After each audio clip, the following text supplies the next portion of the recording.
வாழ்வினில் பலரை சந்திப்பதுண்டு. தாமும் பலரை சந்தித்திருப்பீர்கள். அவர்களில் சிலர் விரக்தியும் நிராசையும் கொண்டோராயிருப்பர்.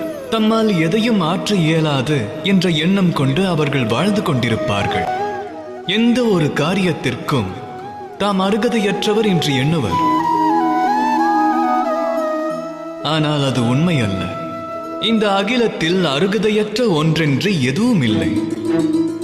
மந்திரச் சொல்லுக்கு அருகதையற்ற அக்ஷரம் என்றதும் ஏதும் இல்லை.